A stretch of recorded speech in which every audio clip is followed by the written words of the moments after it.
Welcome to The Real Wine Show, a wine game show wrapped in a talk show, wrapped in a podcast about wine. I'm Matt. And I am Chad. So our first segment is kind of like Wait, Don't Tell Me. We're calling it Spot the Corker, where we read possibly fictitious news pieces and ask each panelist to decide if they're true or false.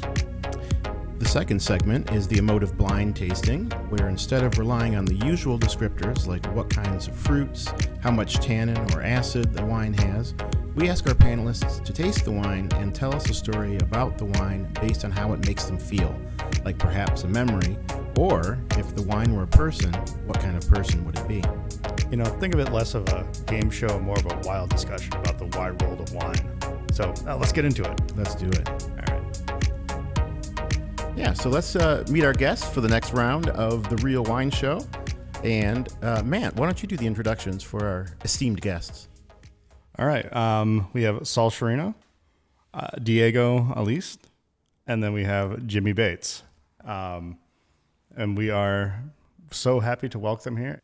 Kind of just introduce yourselves, where you work and kind of who you are as a person, you know, your likes, your interests, you know, what are your hobbies, any like kind of like fun extra hobbies like that people don't know about, or maybe ones that you'd like to like maybe get into in the future, you know.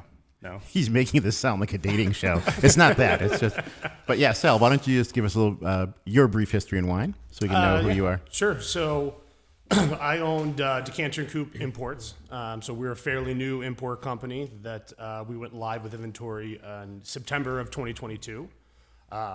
And it's been great. You know, I started in restaurants initially, then got into working on the distribution side of things. And this was, you know, an idea of starting our own company. My wife and I was kind of in the background for a while. And when 2020 happened and all the shakeup that went with that, we kind of looked at each other and said, well, if it's not now, it's probably never. Yeah. And, took a little while to put everything together. But, like I said, we've been live since the end of 22, and things are going great. Nice. Diego, do you want to? Yeah, I started working in specialty foods, I think in like 2012 or so. Worked at Zingerman's for a bit. Ran a cheese program, which is super fun. I know cheese very well. Did that, and then I started working at Spencer, Ann Arbor. That's where I met Chad. I was still running cheese stuff, and I was like sort of getting into wine. I legitimately never drank wine like that, but then I really enjoyed it, and it wasn't until I left that I started liking it more. Yeah, right. Moved to Detroit, and then worked at Western Market for a couple years. Ran that beer, wine, at the whatever you don't need program. I would buy that as a specialty buyer.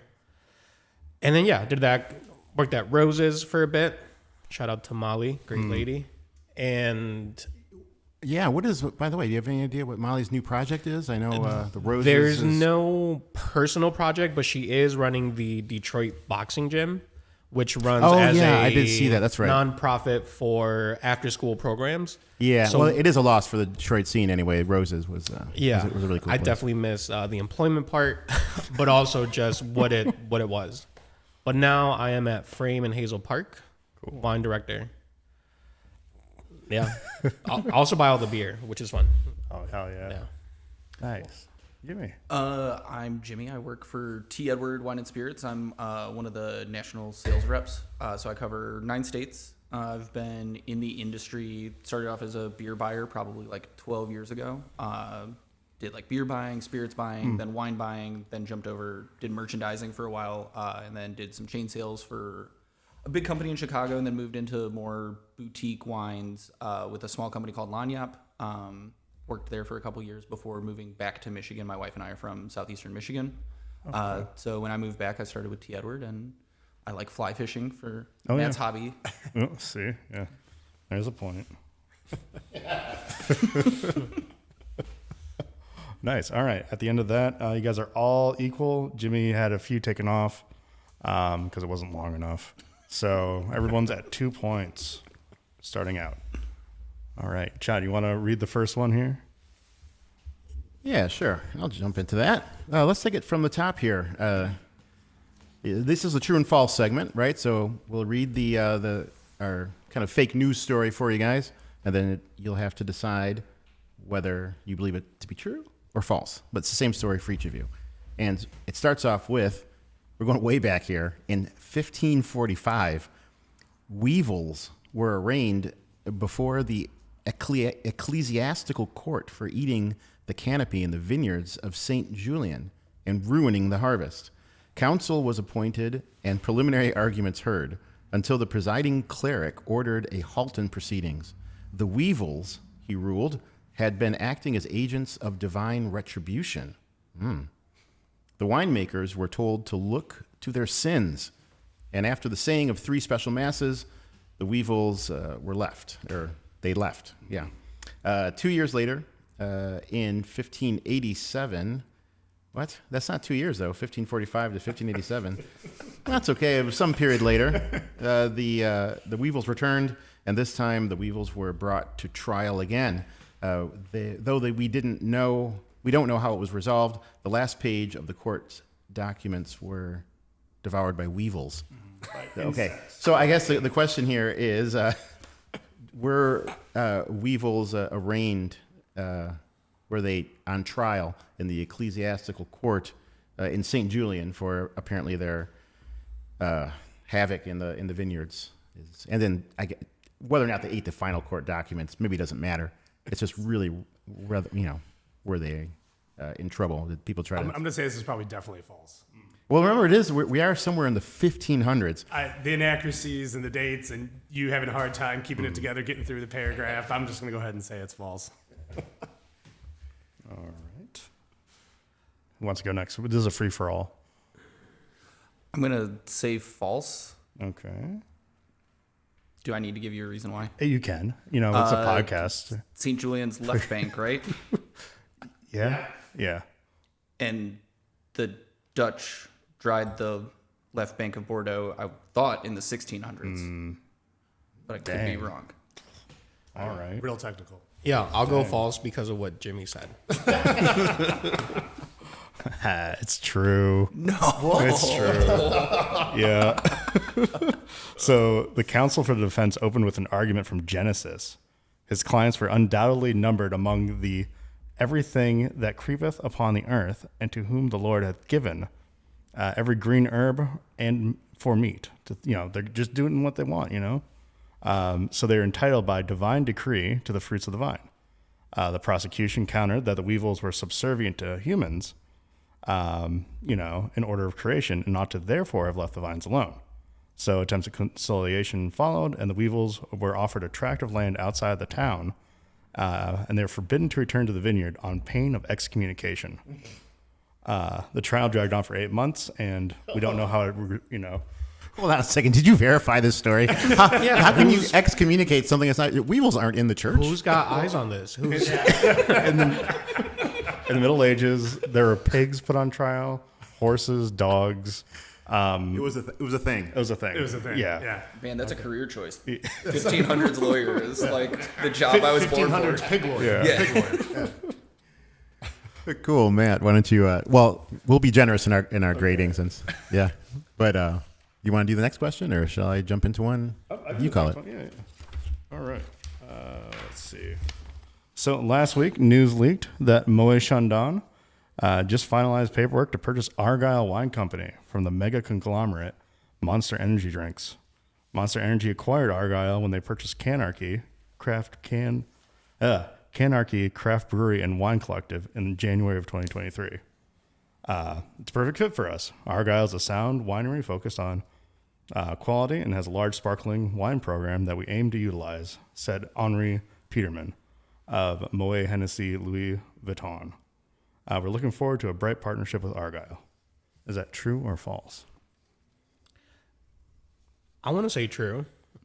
I feel like big corp, big liquid, once they'll take whatever. I think so. I think people are literally thirsty for like new ways of like, how can we tap into these kids?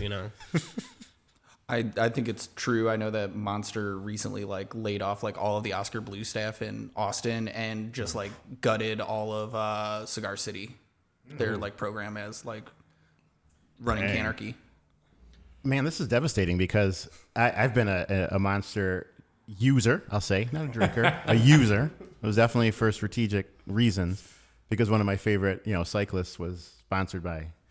Now he's not sponsored anymore. Like it just a couple weeks ago, and I wonder if this is all kind of like tied in. If Monster's like losing their shit or what?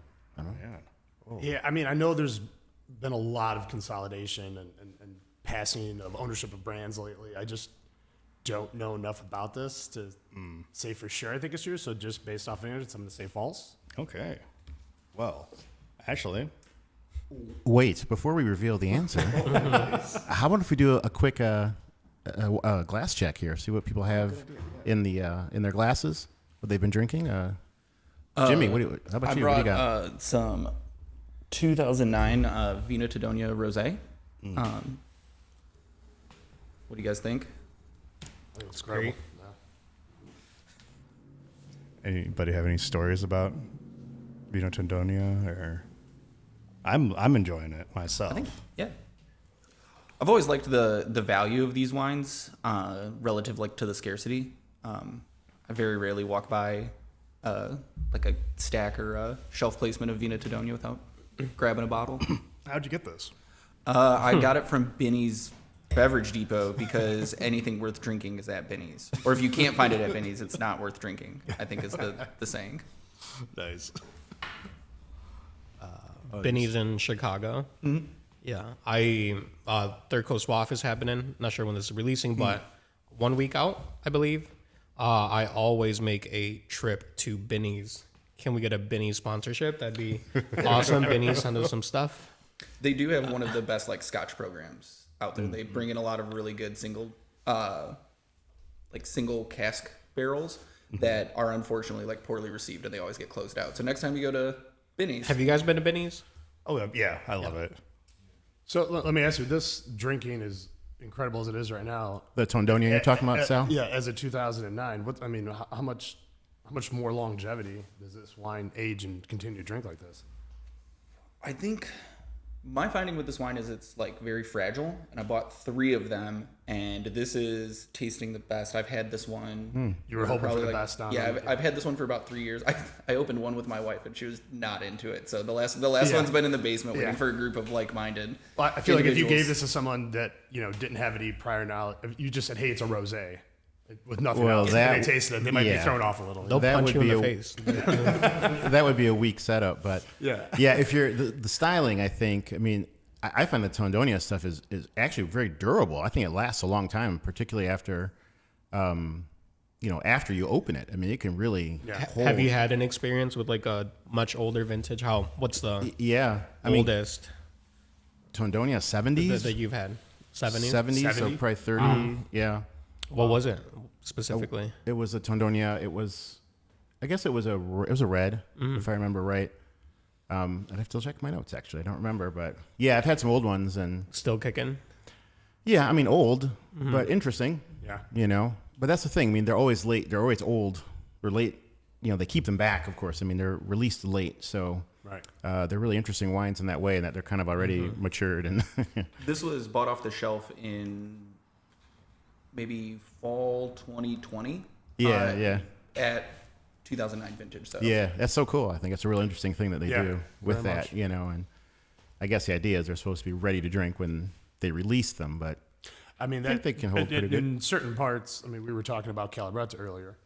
That is the traditional way. Wines were released when they just started approaching the drinkable window, and then therefore they would release them for purchase. It's not until a little more recently where it's go to somewhere like Piemonte, for example, where it's every new vintage release, you'll pump out the new vintage, pump out the new vintage. yeah, It's, right. Yeah, something that's kind of special. It takes some money to be able to do it, but Well, yeah, that's it. It's hard for you got to young be able to wineries. sit on that inventory for 10, 12 years before you release it. yeah, not get that revenue.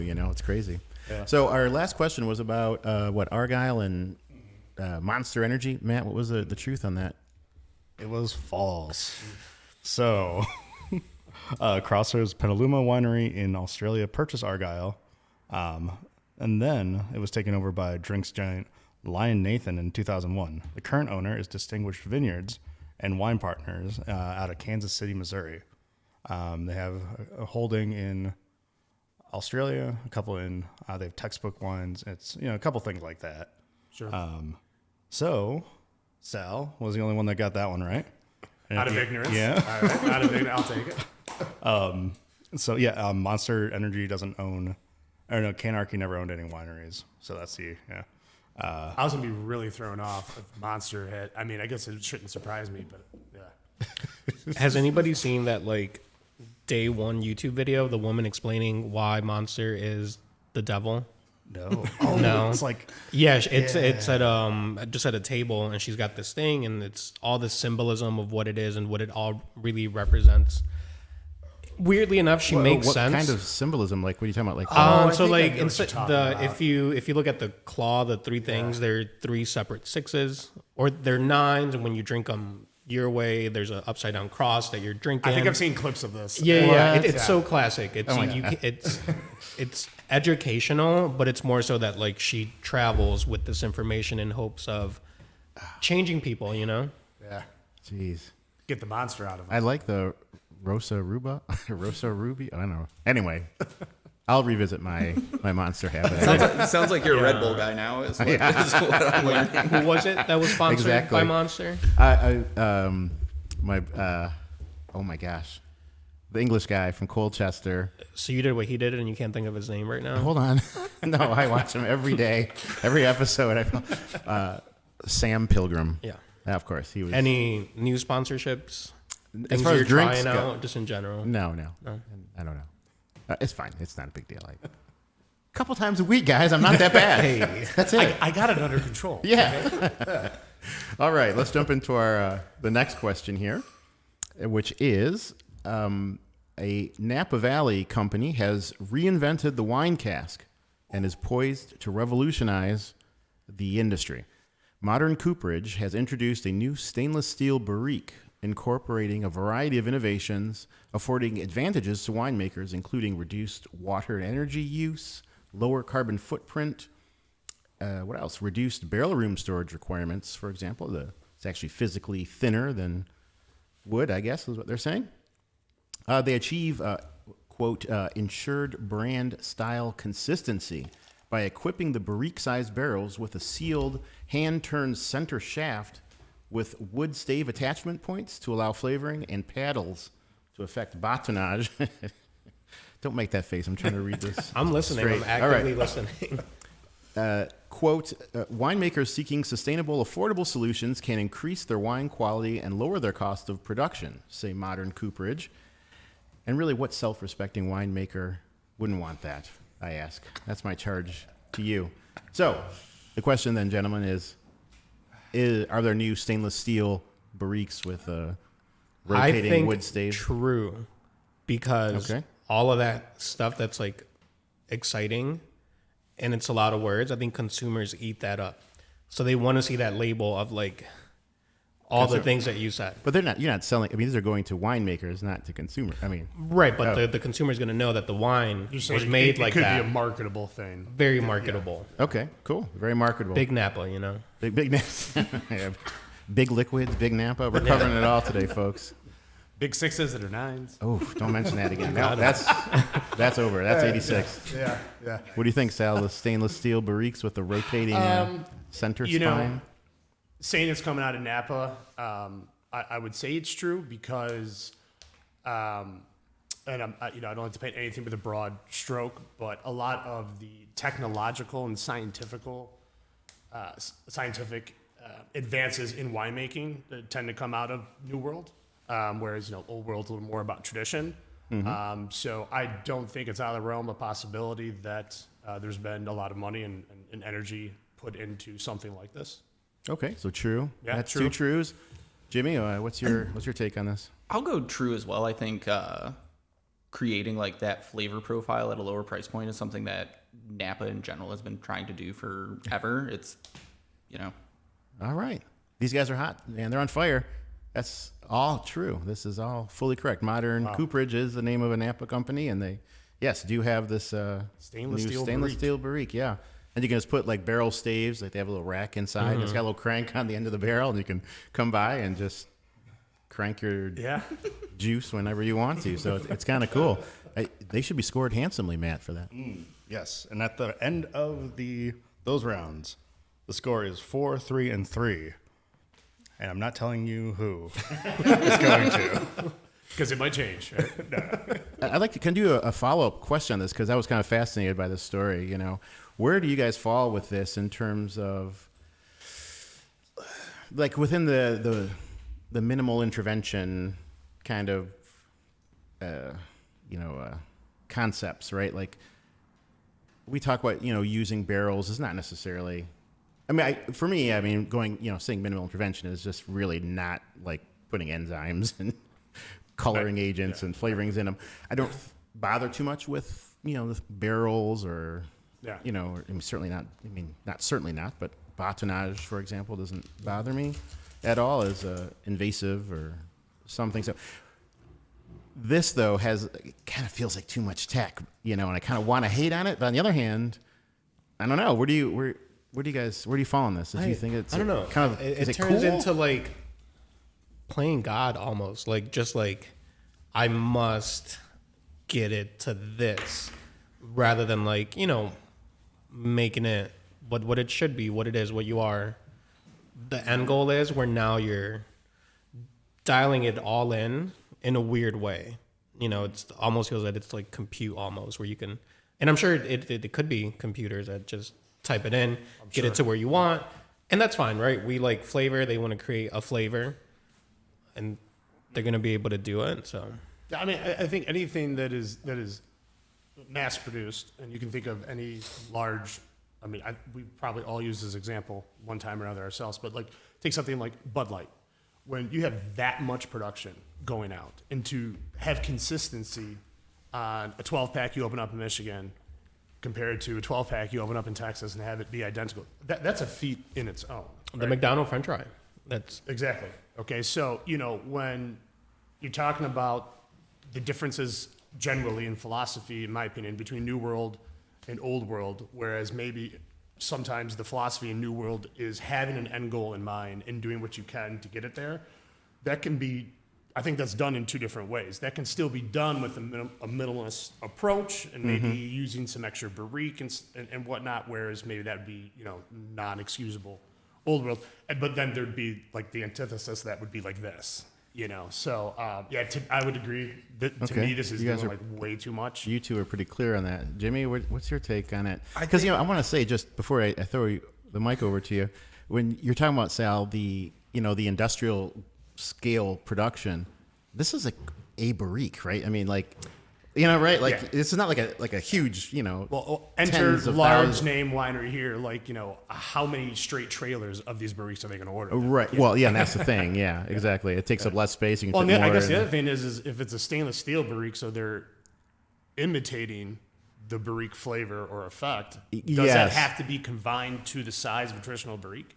Yeah, because again, that's I hear the barrique's a natural thing. The use of it, but this is very much not natural to Diego's point. Right. So maybe this thing's just as big as a. how far are we from like the PSL wine? Pumpkin spice latte for those that clarification. Yeah, I didn't know. You know what I mean? Where you can just call it what you want. The monster. I feel like he's coming after me, man. Jimmy, let's forget him. You tell us what your thoughts are. I think we're talking about two different things. I've never been one to like entirely like throw oak out as like that's not natural wine. I think using wood vessels has been common in the wine industry forever. But what we're talking about with like these barriques is definitely like going more towards that like plug and play. Like you're trying to get that specific flavor profile, like Diego said, and would I buy that wine? Probably not, but like I don't shy away from some of like I like a lot of like old school Napa Cabernets. I like Steve Mathiasen a lot. He uses some of the wineries he works with. He uses new wood or like consults with people that use new wood. So I'm not opposed to oak.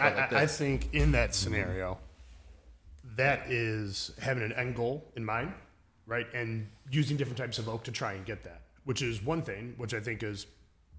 There's absolutely nothing wrong with it. I think the other thing would be whatever this is. Yeah, exactly. Because when you're looking at like high-end oak, like you're supporting a cooperage, you're supporting an artisan who makes that barrel, as opposed to just a lumberjack that like throws wood into a. That barrel has a taste profile. Exactly. Yeah, and it's more sustainable because those barrels are new use, then second year, then third year, and all of a sudden they're neutral and they're used for, for years after that. Right. And that's probably not the only. Oh, are we? Am I going here? I think I hear you. Oh yeah. I think I'm Okay. out. That's probably not the only thing that is being like used in the winemaking process. So if they're using the okay, so we're still good. I'm just here. I don't know what. Yeah, I hear you. okay, cool. So that's probably not the only thing they're using. So if this is just the stainless steel with a wind up motor in there, there's probably other. It sounds like you can add in different flavor panels. What I'm thinking is Make your own. How far are we from American Retsina? We'll put some pine in there, but you could also import some Raouli wood, make your own like Papegno style pies. What's Raouli wood, Jimmy? It's the really old, like gnarly barrels that they use in Chile to make like old school Papegno. That's like the Okay, yeah. so like farmer pie. Like kind of like basically. blown Yes, out yes. a little Yeah. bit. Yeah. Huh. And it's called Raouli is the type, Yeah. the type of wood. Or like what's the Mizunara? You could get some Japanese oak, make some whiskey, and I'm buying one of these barrels. Yeah. I'm doing all sorts of experiments. And going hog wild. Yeah, I was going to say the other thing is, of course, like we kind of give grief, right, to the roto fermenter, right? I mean, that's kind of gauche. So this is a manual a manual roto fermenter. That's not cool. I don't know what the roto fermenter is. Would you? Yeah, it's just it's just got a stainless steel fermenting vessel that has paddles in it, and it just rotates so you get lots of extraction. Is what it does. It's just like instead of doing punch downs or or pump over, the roto fermenter will turn it. Yeah. Terrible. Shame. Oh man. I had a pun about Mizunarki, but I'm not gonna do it. That was a long time ago. So, oh man. Should I do another question, Yeah, or let's do you want me to do one. one? Yeah. Mine have been weird, so you can do one. They're all weird, don't. Yeah, that's just how that Don't is. kid yourself. Oh, yeah. And before we get into that next question, I want to go back to you guys had this. What is this? This Chasselet, this Pourquoi Pas? What kind of wine is I that? think we're on the in our glass. We have the blind.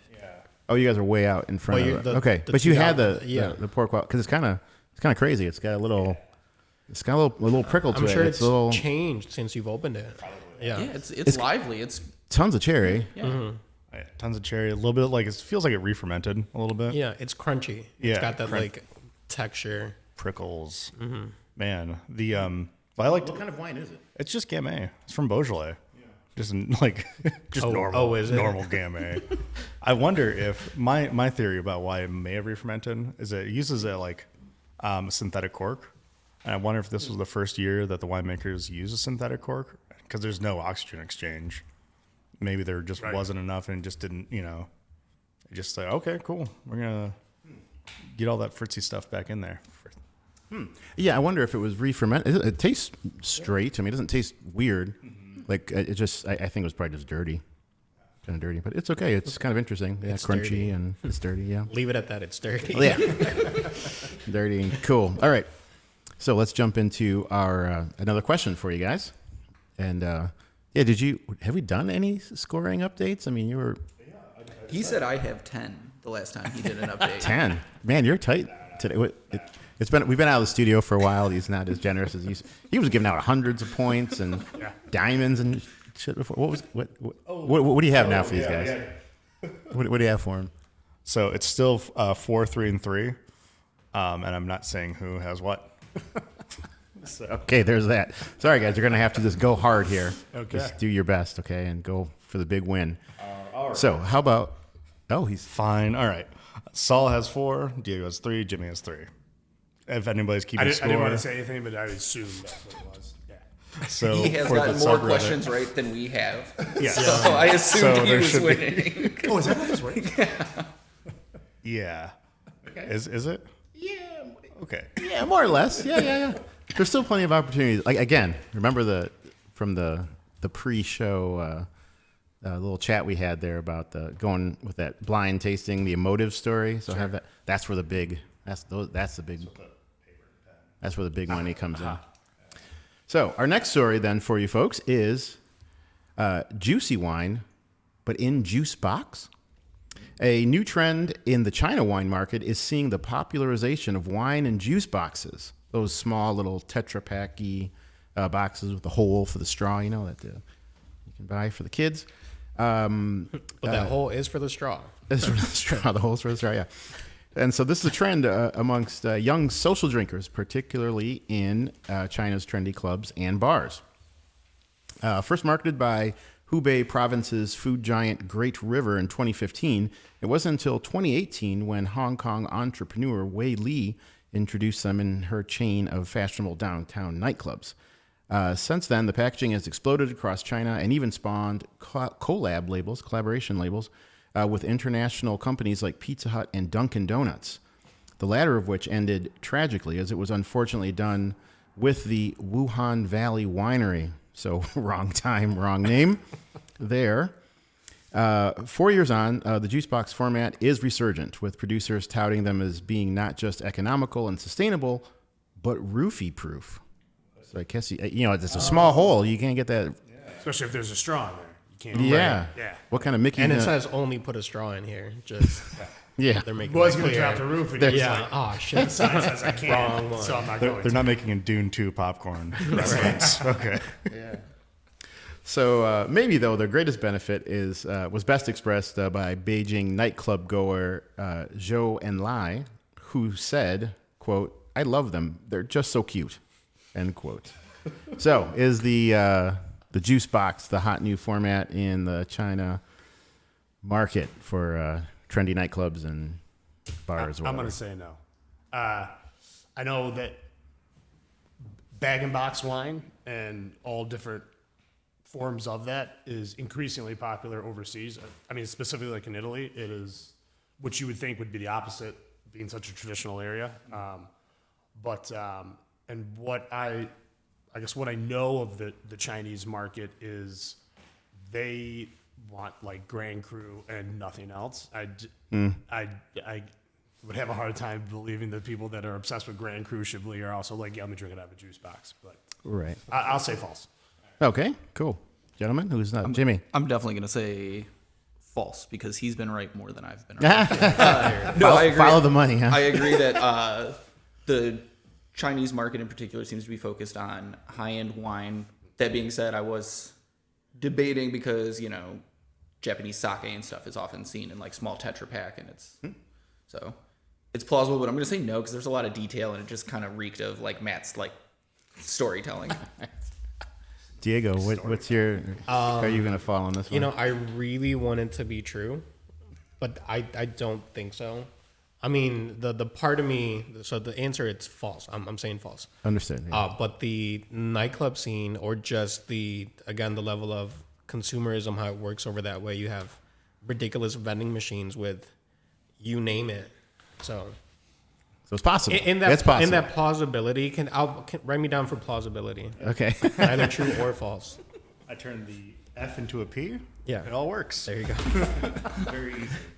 Well, you are astute, folks. It is false. Good. Yeah. Yeah, we did make that story up. But It's the Dunkin' Donuts that gave it away. To be honest. Yeah, really? Yeah. See, I thought I should have come up with something that like a fancy name. But Dunkin' Donuts is they're kind of going hard these days. I think Ben Affleck would be a prime sponsor for both Dunkin' and Tetra Pak wine. And roofie-free Tetra Pak. He's walking out of his house with a box of wine, A cigarette. pack of cigs. Yeah. So one of the things that was on my mind with this one was sustainable packaging. Right? I had seen. Frugal Pack does that paper, that cardboard bottle thing. There's some of it in the market here with Signal 7. Mm-hmm. My wife actually did a label design for one of those bottles.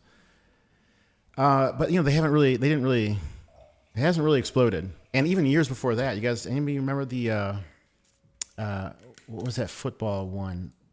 There was a brand that was like one of the football, like Michigan football players. Was it, Woodson? Was it not Woodson?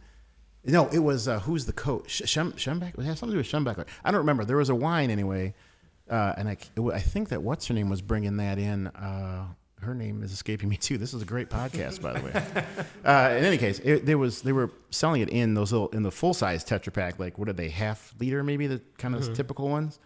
And again, that didn't really didn't seize. And so I just wonder what the thoughts are about, has the time come for sustainable packaging with wines in particular? I mean, we know about lighter glass bottles and trying to save weight there, but just more generally, more innovative types of packaging. I think everybody's more aware and acute to it. I mean, like you said, just case in point with, the lighter glass or not such a thick glass bottle. And while you're starting to see more and more higher end wines in a bag and box, I don't know if there's going to come a time in my lifetime where we're not pouring wine out of a glass bottle. Now, a lot of these producers are, using recycled materials for the boxes, the tape, the labels.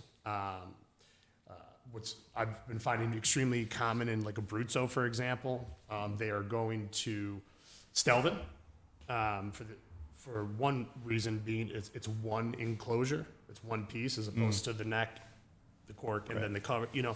So I mean, I think all of these things are happening and are going to continue to happen. Like I said, I just don't know if we're gonna in my lifetime see wine being poured out of something other than might be thin but a glass bottle. No, that's fair. Yeah, kind of torn about it. There's the just general tradition of it. Like when you think of wine, it looks a type of way. But a lot of that stuff is just too old, not around, too expensive. I love sustainability. It doesn't cross over very well. Having worked in retail for a while, just seeing that, like, being the last person before the end user of seeing it. There's cool stuff within our universe, sustainability, but you're paying sort of not that much more, but instead of a bagged wine or a box wine, you can get a really cool stuff. There's been really, really fun gems. I think Domaine Rollet did a Rouge, the 3 liter. Yeah, breaks down to like a really crazy, but it's a Jura Poussard Trousseau Pinot blend in a box. Sustainable, drinks great. Came in at a really, really good price. Like $50, I think, was what we had it on the shelf for. For so 3 that liters. stuff is. Well, what was reception like? I mean, both of you guys had it on. Oh yeah, it was retail, great. Or saw it at retail.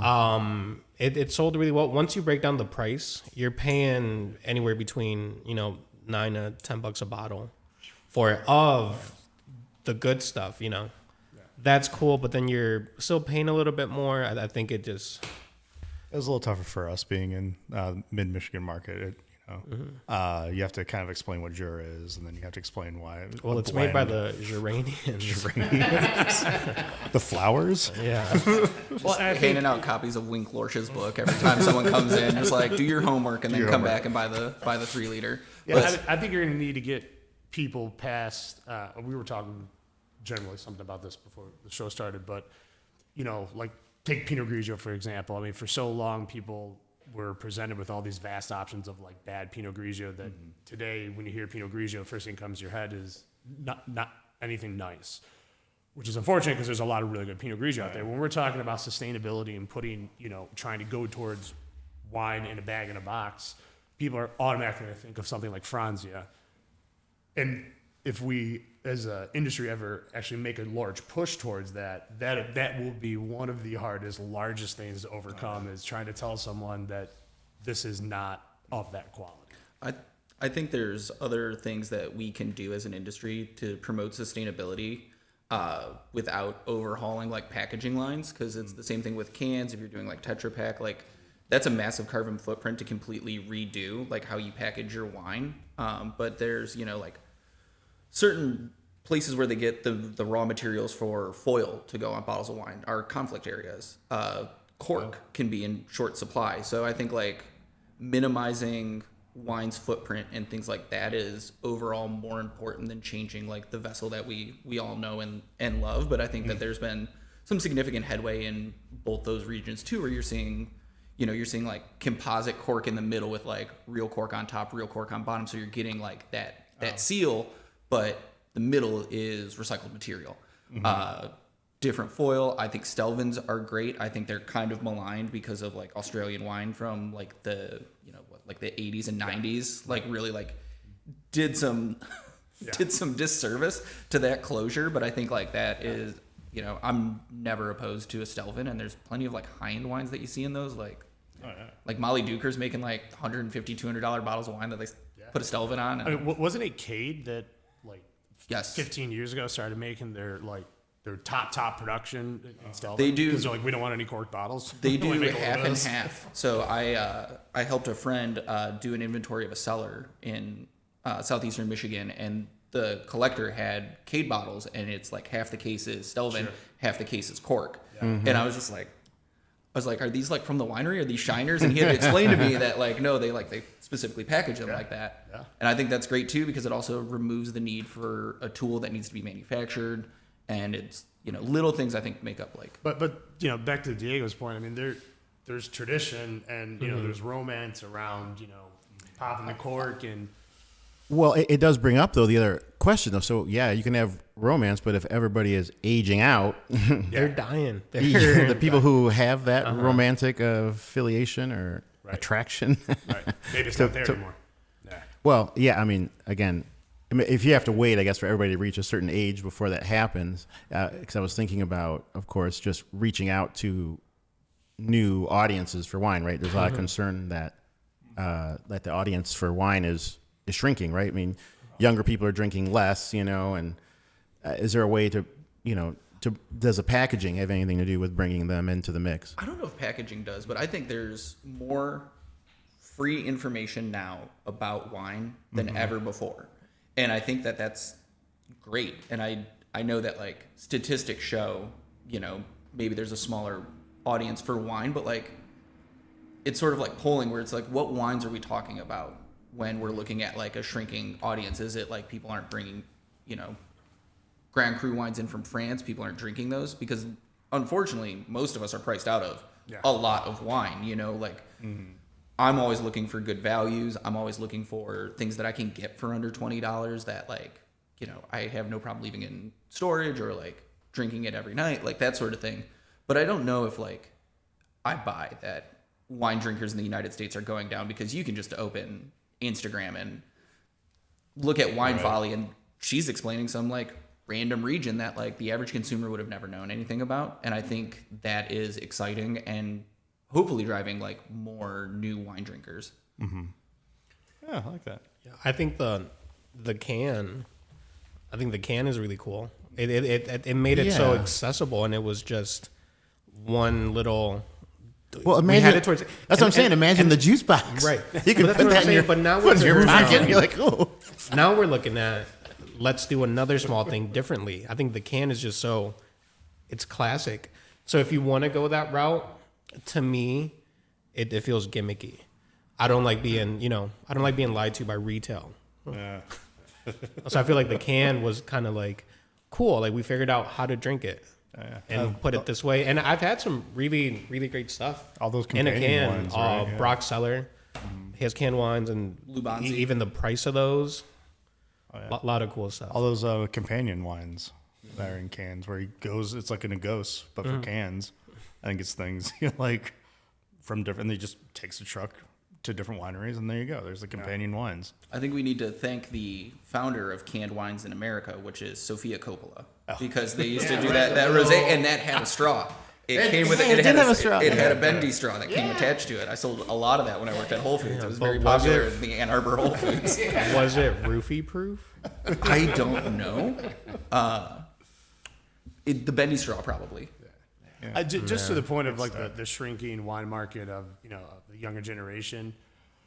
I mean, I'm not saying that I don't believe it to be true. I just, to me, it's like with an asterisk. Kind of to your point, is like, okay, what wines are being drank less? That's what I was gonna say. Yeah. So Antonio Galloni, who, you know, does Venice Media, became one of the things he first became famous for was his Piedmont report, which I mean I read religiously every year when it comes out. And like over the last 5 years, he's been very blunt and brash at the end of his report, talking to the producers of Piedmont, of Barolo and Barbaresco. He's like, you know, you guys got to wake up, because the people that have been buying your wines for the last 30 years, when they started buying your wines, these were on the shelf in the U.S. for, you know, $25 a bottle, $30 a bottle, right? And they became hooked. And then over the last 30 years, when you went, you know, 10% increase, 20%, 10%, 10%, they're still buying your wines because they have verticals in their cellar. They've been buying your wines for years. But when that customer dies out, right, now you're asking the replacement customer to fall in love with your estate at $120 a bottle. Right. And good luck with Right. that. Not going to happen Yeah. at all. So I think Man. stuff like that, and you can put that to parts of Burgundy.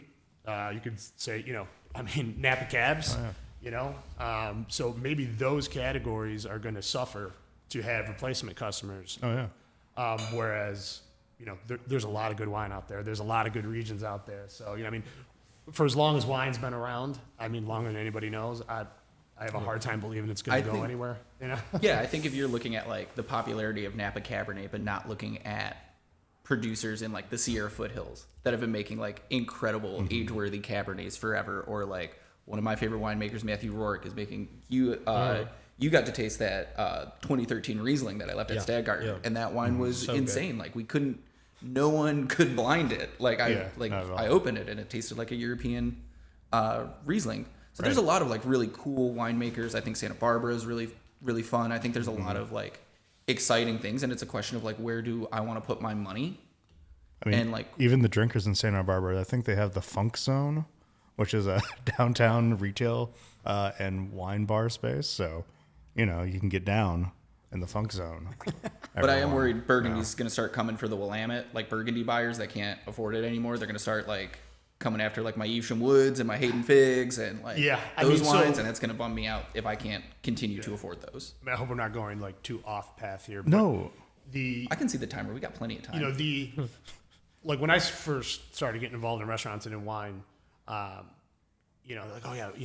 Willamette Valley, that's going to be the new Burgundy. And, the biggest knock on it was like the inconsistent vintages, Right. And like when they're on, hey, it's great. But they're on like every 3 vintages. Well, Right. fast forward 10 years, the weather's changed a little bit. Inconsistent vintages hasn't been a problem in Oregon in years. Oh, fire, but it's been different. So you have fire. Yeah, there was a fire in that's a 2020. new thing going on. But you look at like 18, 19, 21, and 22. These are back to back to back incredible That's true. vintages. So to That's your true. point, I do think that's what happens next as the Burgundy drinkers just pivot to Oregon.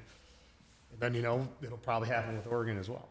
Yeah. And then you move up to Onconagon, then you're in British Columbia, which I'm totally fine with. Like, I wish I could find more British Columbian Pinot in Michigan, and I haven't been able to find like any. But I think stuff like that is where the modern consumer and future consumers, I think, are going to go. Sure. It's like, and that's going to be really hard for you owning an importer, me working for an importer, Diego running a wine program. Like, it's going to be difficult for us to like stay on top of that stuff.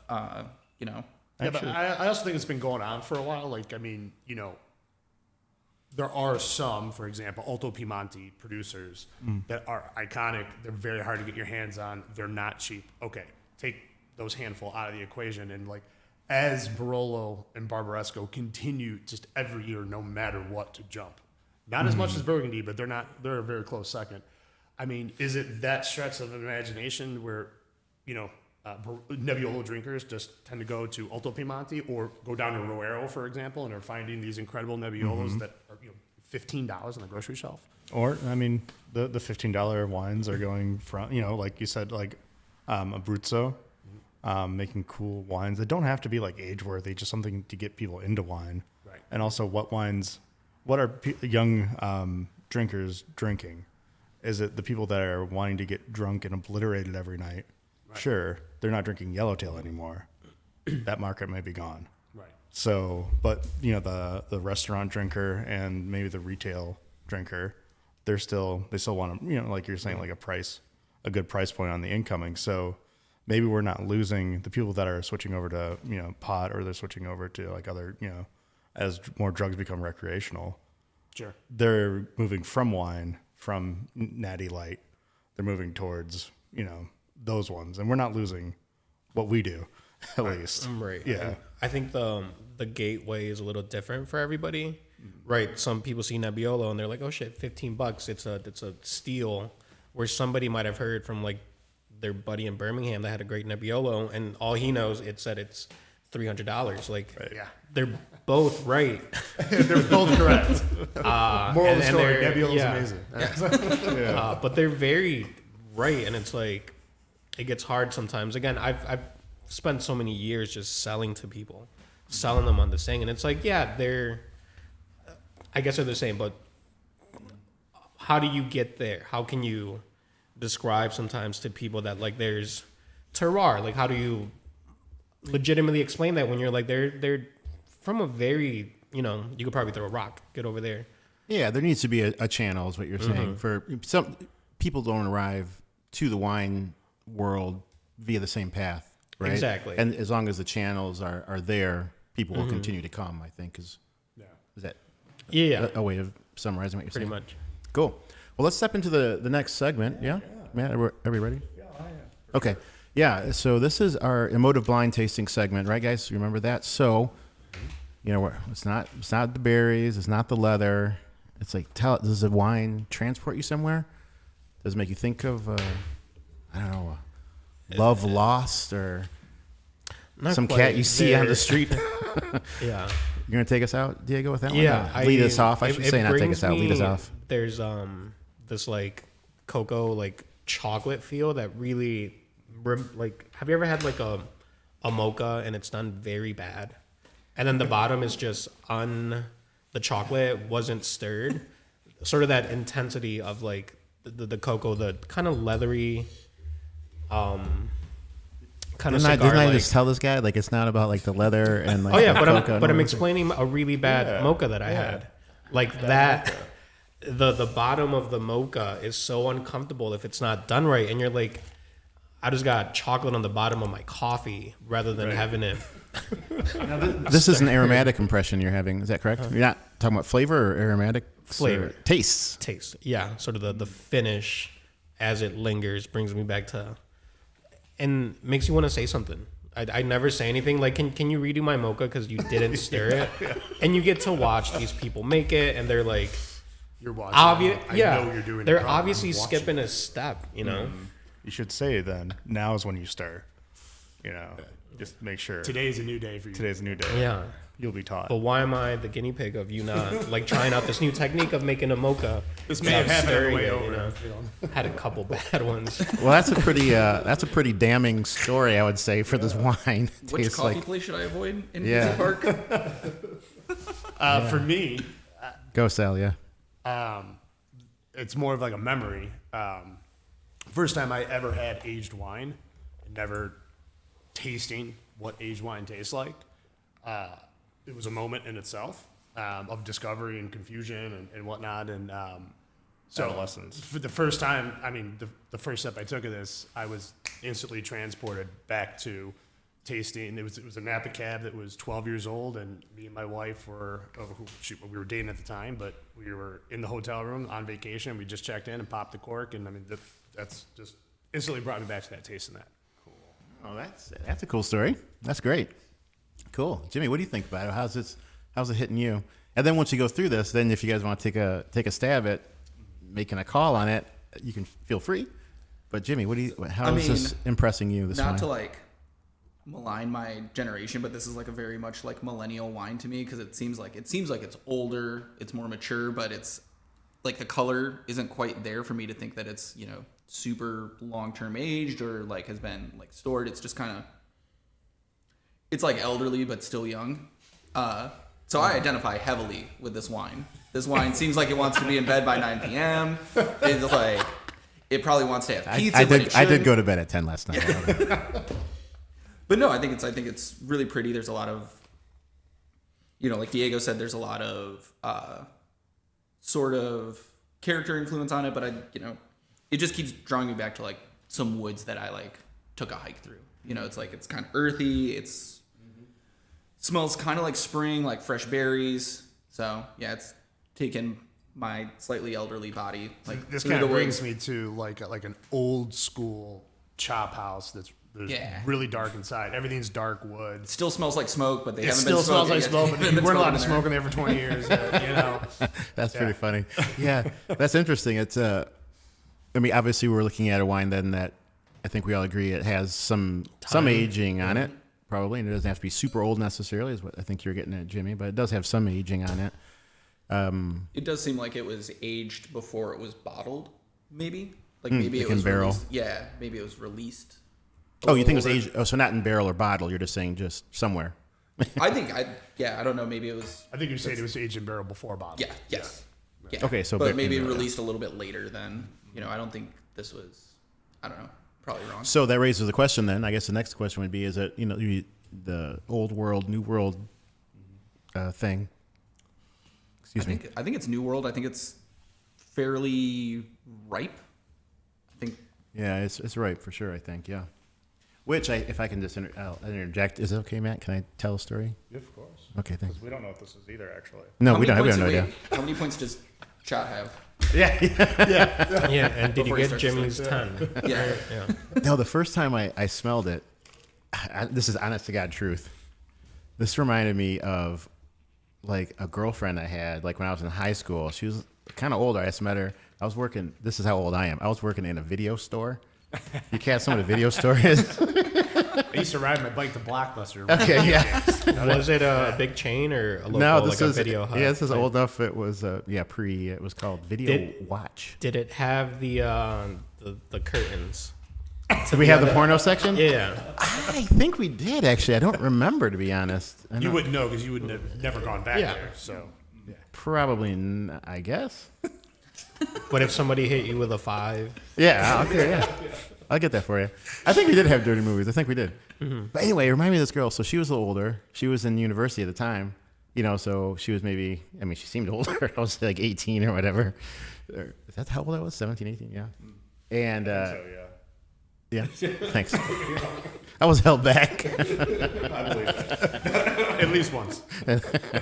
And so anyway, when I smelled this, I was like, oh, this smells it smells like mature and sophisticated. It kind of reminded Seductive. me. Yeah, a little seductive. Reminded me of that.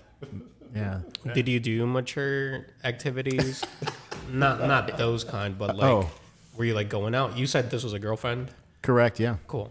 Did you go out like for drinks and stuff? Well, no, I wasn't old enough. Oh, that's right. You were 17, 18. So we just did mature things. Sure things. So yeah, that's where we are with. That was my impression of the wine, anyway. Did you have one, Matt? Sure. Any kind of sense of? We never talk about us. Yeah. I believe this is it's a ruby color and oh wait, I'm breaking the rules. There you go. Rules. What? Just shaking my head around. Like, what is this place? Oh, geez. Now I'm on the spot. Yeah. No, it's fine. It's fine. It's fine. Can we do 17 minutes of dead air while I think of something? Man. I'm thinking of fall walks in the autumn, autumnal afternoon, dying light, and the corn is breezing through.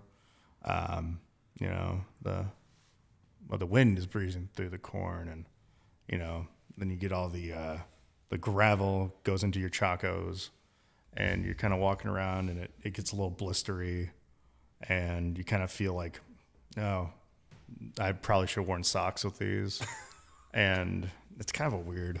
Are you just thinking about pasties now? You're in the corn. You said That's like what I'm cornfield? thinking. Like when you say you're like walking through the woods, I imagine you're also thinking about like UP pasties. Yes, I am. This would go really good with the pasty, is what I'm thinking. This is some deep Michigan learning here. This is like, it's like he's some hippie in Chacos running through the cornfields and dreaming of pasties. That's so Michigan. It's ridiculous. So that's cool. Do any of you guys want to take a stab at?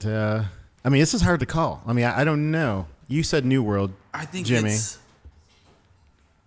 is obviously going to probably be wrong, but I'm going to say New World Gamay. Wow, that's a heavy one. That's cool. Because we do have those chocolate things, Diego. You brought that up, but I don't know where that puts it. I'm traditionally really bad at this. Yeah. It's tough to begin with. I don't know if I want to I'm stand historically this. bad at blind tasting. This So is how gonna be about- like Napa's Infidel and So how about this question? Do you like it? yes. I think it's great. Yep. Everybody likes it. Yeah. Y'all like it? Okay. It's a little heavy and a little dark for like my personal everyday drinking palate. I think it's a very well made wine. I think it's delicious. I think it needs food. I think like this over a meal, Yeah. There's something about it that makes me think about American oak. I don't know. I'm dying to know what it is. I mean, if I had to take a step, we- like I Chad said, is dying. Historically, wrong, dying. I would say, He's very old. a Cabernet blend from probably California. Maybe not 100% Cab, but See, I'm using context clues, so that's a Burgundy bottle. It's wrapped in, points for yeah, that? it's wrapped in foil. It's very revealing. We should put a little I should something a have little, kept it back there. something a little baggier on there. A bigger sweater. Well, cool. Let's open it up. Who wants to? Can one of you guys grab that? And Well, I'll make a call. oh, I'm sorry, Matt. I'm gonna say Barbaresco. From where? I'm gonna say 5 to 7 years. Amarone. Wow. 2008. 2008. Dang. Who imports this? Nice. Well, that explains the chocolates. Yeah. There it is. Yeah. Well, cool. That's 2008, and that's still got a long way to go. Oh yeah. Yeah, it's Got a lot fine, of old right? wine I on mean, this table right now. Yeah. yeah. Yeah. Very cool. Well, that's nice. I think they did a good job, Matt. How do you feel about those performances? I think the stories were pretty good. Yeah. Do you want to? Geez, Do we declare winners? I don't even remember. I think in this case, since Saul got one more than everybody else, I think Saul's my winner. He's the people's champion at people's least. champ. I didn't want to say anything. You're gonna have to bring him back later in season 2 to defend his title. Yeah, the shirt is still white. Yeah, that's the most important thing. I thought for sure that was not going to be the case. My wife looked at me cross-eyed when I walked out. She's like, good luck. Hey, the day's not over yet, Sal. Yeah, I know. Sal, there's more wine yet, so I know, don't get too confident. All right. Well, signing off. Thank you, everybody, for coming in and being a part of this weird experiment. And it is an experiment. People have. Never mind. All right. So.